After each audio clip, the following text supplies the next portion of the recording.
पूरे देश में 26 तारीख को शिवरात्रि काफ़ी धूमधाम से मनाया जाएगा और शिवरात्रि पर्व को लेकर हमारी मौजूदगी बैकुंठपुर धाम मंदिर में है। और शिवरात्रि का क्या कुछ इतिहास है, हमारे साथ जो बैकुंठपुर धाम के जो पुजारी हैं उनसे जानेंगे कि किस प्रकार से शिवरात्रि पर्व मनाया जाता है और क्या कुछ इसका इतिहास, सभ्यता और संस्कृति रहा है। और ऐसी मान्यता है कि यहाँ जो शिव भगवान का जो शिवलिंग है, जो भी मान्यता मांगी जाती है वो पूर्ण होती है। बाबा, शिवरात्रि पर्व को लेके क्या यहाँ पे तैयारी है और क्या इतिहास है शिवरात्रि का? शिवरात्रि का मूल रूप से इतिहास आप यही जानिए कि शिव विवाह के उपलक्ष्य में शिवरात्रि मनाया जाता है। इस दिन भगवान शिव और माता पार्वती का विवाह हुआ था। क्या कुछ इतिहास है और कितने की संख्या में लोग यहाँ पे पहुँच सकते हैं बाबा उस दिन? देखिए, अनुमानित तो कुछ कहा नहीं जा सकता, ऐसे लगभग हर साल लाख प्लस आदमी रहते हैं यहाँ पर जलाभिषेक में शिवरात्रि व्रत के दिन। और इस मंदिर का जो इतिहास आप जानना चाह रहे हैं तो यह मंदिर काफ़ी पुराने मैंने 1300 ईस्वी से इसका पुस्तक में वर्णन मिलता है, 1300 ईस्वी से। और यहाँ पे चमन ऋषि जो थे तो वह तपस्या कर रहे थे। उसी यहाँ वन बैकुंठ वन था, ये बैकुंठपुर गांव नहीं, यहाँ पर बैकुंठ वन हुआ करता था। और इसी वन में राजा भ्रमण करते हुए, बृहद्रथ भ्रमण करते हुए जा रहे थे। अचानक चमन ऋषि का नज़र उन पे पड़ गया, कहीं कितने बड़ा राजा होकर के आप वन में क्यों भटक रहे हैं।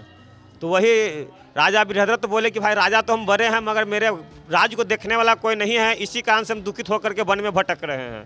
तो कहीं जाइए, आगे एक शिव मंदिर मिलेगा, वहाँ से आपको एक फल मिलेगा, उस फल को ले जा करके आप पत्नी को खिला दीजिए, उसका फल स्वरूप आपको माने फल प्राप्ति हो जाएगी, माने राज को देखने वाला वंश मिल जाएगा। राजा बृहद्रथ वहाँ गए, सच में भगवान शिव का मंदिर मिला, वहाँ से फल लिए घर पे गए, मगर फल एक था और पत्नी दो था। वहाँ जाने के बाद राजा को संदेह हो गया। अब वो क्या किया कि आधा आधा दोनों फल को डिवाइड करके दोनों पत्नी को खिला दिए। फलस्वरूप पुत्र का तो उत्पत्ति हुआ, मगर दोनों पत्नी से आधा आधा, एक से दाएं अंक का और दूसरे से बाएं अंक का।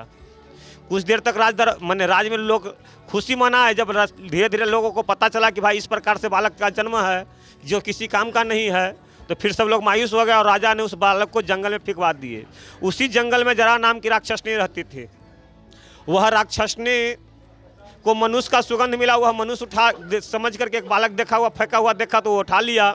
और कुछ आगे चलने के बाद फिर उसको एक और बालक का दुश्मन दूसरा भाग भी दिखाई दिया, उसे भी वह उठा लिया। अब उसको जब शरीर पे खुजली होने लगा तो वो सोचा कि भाई दोनों के एक में कर करके हम जा खुजला लेते हैं। तो दोनों को जैसे ही ज्वाइंट किया वह बालक जीवित हो गया और रोने लगा। तो राक्षसनी क्या किया कि बस एक कील, डंटा का कील तो बनाया और उसको ज्वाइंट कर दिया। कुछ दिन के बाद राजा को मालूम है कि जिस बालक को आप फेंकवा दिए थे जंगल में, वह बालक जंगल में जीवित है और जरा नाम की राक्षसनी के पास है। राजा उसको बुलवाए और कहें कि जो बालक तुम्हारे पास है वह तुम्हारे राज का माने वारिस है, उसे तुम वापस कर दो। तो वही राक्षसनी बोली कि हमको बालक का क्या काम है, मगर एक शर्त रहेगा कि इसके नाम से पहले मेरा नाम होना चाहिए। तो राक्षसनी का नाम था जरा, और संधि मतलब होता है जोड़, जोड़ करके बनाया गया था, इसीलिए उस बालक का नाम पड़ा जरासंध। जब जरासंध कुछ बड़ा हुआ तो उसको मालूम हुआ कि भाई हम भगवान शिव के वरदान से मेरा उत्पत्ति है, तो भगवान शिव का परम भक्त बन गया और भगवान से आग्रह किया कि भाई हमें राजगीर से यहाँ आने में काफ़ी कष्ट होता है, आप मेरे साथ चलिए। तो ताबीज के रूप में जरासंध के वहाँ पर रहते थे शिव जी। काफ़ी दिन तक उसके साथ में रहीं और वह काफ़ी बार बहुत से लोगों को परास्त किए। भगवान कृष्ण को मालूम हुआ कि भाई राजा जरासंध जो जीत रहा है वह बैकुंठपुर के शिव जी के वरदान से इसका विजय हो रहा है और उसके वहाँ पर साक्षात शिव विराजमान है।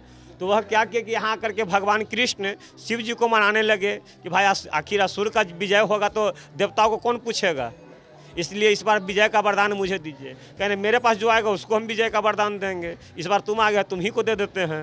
वही भगवान कृष्ण को विजय का वरदान दे दिए। और जब जरासंध युद्ध के समय पूजा करने लगा तो उसको कोई वरदान ही नहीं दिए।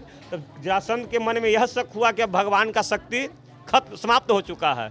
वह कहा कि वहाँ से ढकमासा पर चढ़ा करके राजगीर से फेंक दे। तो यहाँ बगल में कुर्था गांव है, वहाँ पे कौड़िया खाड़ हुआ करता था। कंधे पे जो शिव जी रहते थे ऐसा वरदान था कि जब तक शिव जी रहेंगे तब तक वह विजय प्राप्ति रहेगा, ऐसा उसके पास वरदान था। वही उस ढकमसा पर चढ़ा करके भगवान शिव को फेंक दिया। तो यहाँ गंगा में आकर के गिरे, कौड़िया खाड़ नदी था। उसी के यही बैकटपुर से बस 4 किलोमीटर आगे की बात है। हाँ, वहाँ पे कौड़िया खाड़ी में भगवान शिव गिर गए। अब जरासंध का वहाँ से पराजय हुआ और भगवान कृष्ण का विजय हुआ। कुछ दिनों के बाद अकबर का सेनापति थे मानसिंह, बंगाल में एक जगह था रानिया सराय, वहाँ पे कुछ दुश्मन लोग कब्जा, इनके राज पे कब्जा कर लिए थे। तो वहाँ युद्ध के लिए जा रहे थे राजा मानसिंह अपने सेना को साथ में लेकर के। रास्ते में आते आते उनका नाव यही कौड़िया खाड़ नदी में फंस गया। अब वह यहाँ का प्रमाण था कि 1 सूप कौड़ी डालने के बाद ही जहाज आगे बढ़ता था, और नहीं तो वहीं पे घूमते हुए रह जाता था। वह 1 सूप, 2 सूप, 4 सूप, 10 सूप भी डाल दिए, मगर जहाज आगे नहीं बढ़ा। 5-6 दिन तक वहीं फंसे रह गया।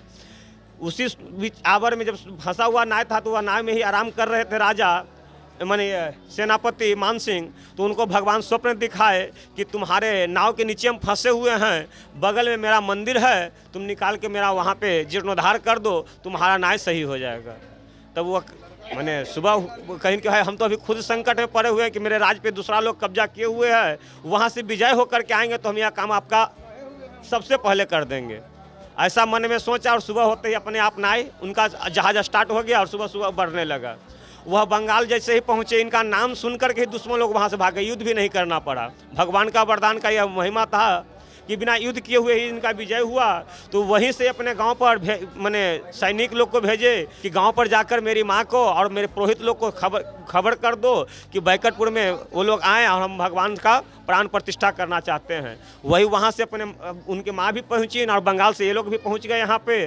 तो उनकी माँ उनको कहने लगे कि भाई इतना था जल में हम भगवान को ढूंढें कैसे।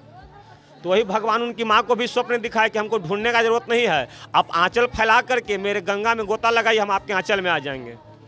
वही उनकी माँ आंचल फैला करके गंगा में गोता लगाए तो उनके आंचल में आ गए। वहाँ से ला करके यहाँ प्राण प्रतिष्ठा किया गया और तब से अभी तक के विराजमान हम लोग देख रहे हैं। एक चीज़ और है बाबा, इस जो शिवलिंग है इसमें माता पार्वती आगे के मुख में है और पीछे आगे गौमुखी रूप में माता पार्वती हैं और पीछे शिव जी हैं, और शिव जी के साथ में 1201 पार्थिव लिंग लगे हुए हैं, जिसको कि लोग घर पर तीज के दिन बना के छोटा बना के देखते हैं ना, पूजा करते हैं, या रुद्राभिषेक में पार्थिव लिंग मिट्टी का बना कर पूजा करते हैं। 1201 पार्थिव लिंग इनमें साथ में लगा हुआ है। इसका पहला ये ऐसा मंदिर विश्व का है, देश का नहीं, विश्व का ऐसा मंदिर है जो कि माता पार्वती तो बहुत जगह भी मिलेंगे। आपके गाय घाट में भी गौरी शंकर मंदिर हैं, आपका दीदारगंज थाना के बगल में भी एक मंदिर है गौरी शंकर मंदिर।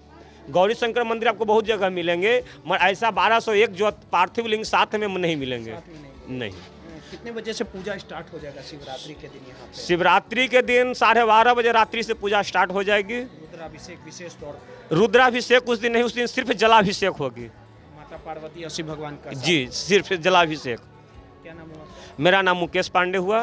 देखिए सीधे तौर पे बैकुंठपुर धाम मंदिर का इतिहास कहीं ना कहीं जो बाबा थे वो बता रहे थे, और सीधे तौर पे कह रहे थे कि शिवरात्रि के दिन 12:30 बजे से ही पूजा का जो आगमन है, जो पूजा की जो शुरुआत है वो होगी। और विशेष तौर पे शिवरात्रि पर्व को लेके विशेष तौर पे बैकुंठपुर धाम मंदिर की इसकी तैयारी जो है वो काफ़ी अंतिम चरण पे है।